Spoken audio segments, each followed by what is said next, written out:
Diego Jota, nama yang mungkin tak selalu menghiasi berita utama, namun dampaknya di lapangan hijau tak terbantahkan. Pemain asal Portugal ini dikenal sebagai predator berdarah dingin, yang dalam kesenyapan mampu mengoyak gawang lawan dan membawa kemenangan. Diego Jota Teixeira da Silva, atau yang akrab disapa Diogo Jota, lahir pada 4 Desember 1996 di Masarelos, Portugal. Bakat sepak bolanya sudah terlihat sejak dini. Bergabung dengan Akademi Gondomar, namun perjalanannya tak berjalan mulus. Ia sempat ditolak oleh klub-klub besar seperti FC Porto dan Boavista. Penolakan itu tak menghentikan langkahnya. Pada usia 17 tahun, di 2015, ia memulai karir profesionalnya bersama Paços de Ferreira di Premier Liga. Musim 2014 hingga 2015 menjadi saksi bisu kebrilianan Jota muda. Ia tampil memukau, mencetak gol demi gol dan menunjukkan kecerdasan bermain yang luar biasa. Selama 2 musim di sana, ia berhasil mencetak 18 gol dan 14 assist dalam 47 pertandingan. Pada 2016, Atletico Madrid datang memboyongnya seharga 7 juta euro. Namun anehnya Jota tak pernah benar-benar bermain untuk Atletico. Ia justru dipinjamkan ke FC Porto untuk musim 2016 hingga 2017. Bersama Porto, klub yang pernah menolaknya, ia menjadi pemain utama dan mencetak 9 gol serta 7 assist. Meskipun demikian, Atletico Madrid tak kunjung memberikan kesempatan bermain padanya. Titik balik karirnya datang saat ia dipinjamkan ke Wolverhampton Wanderers pada 2017. Saat itu Wolverhampton masih berjuang di Championship, divisi kedua Liga Inggris. Disinilah Jota menemukan rumahnya. Di bawah asuhan pelatih Nuno Espirito Santo, ia menjelma menjadi penyerang modern yang komplit. Musim pertamanya di Championship, ia mencetak 17 gol, membawa Wolverhampton promosi ke Premier League. Jota bermain cepat, cerdas, lincah, dan memiliki insting predator yang kuat. Posisi utamanya sebagai winger kiri, namun ia juga bisa bermain sebagai false nine atau penyerang murni. Di Premier League, Jota semakin bersinar. Trio serang Wolverhampton kala itu, Diego Jota, Raul Jimenez, dan Adama Traoré menjadi momok menakutkan bagi klub-klub besar. Musim 2018 hingga 2019, Wolverhampton menjadi tim giant killer, menaklukkan Liverpool, Arsenal, Chelsea, hingga Manchester City.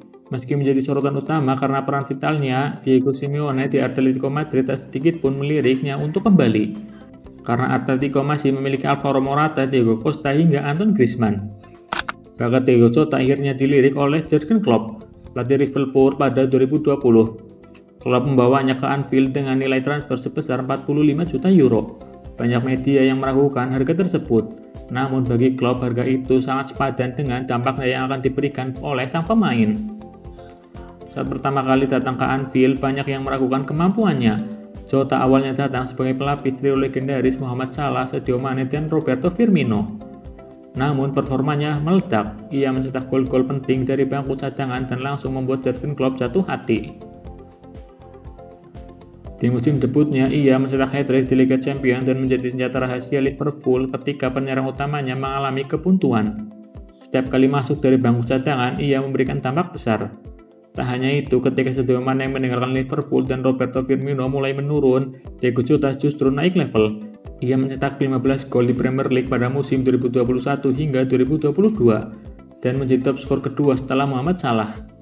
Ia dikenal sebagai pemain yang bisa muncul dari ruang kecil, tajam di udara meski posturnya tidak tinggi, dan memiliki posisi yang cerdas seolah tahu kemana bola akan memantul. Ia adalah striker alami. Jota bukan tipe pemain yang mencari sorotan, bukan bintang media sosial atau poster boy. Namun di lapangan, ia bekerja keras tanpa lelah dan selalu siap saat Liverpool membutuhkannya, walaupun hanya bermain beberapa menit.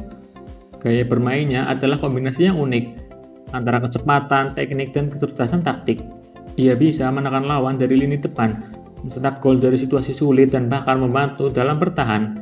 Ia juga punya mentalitas petarung.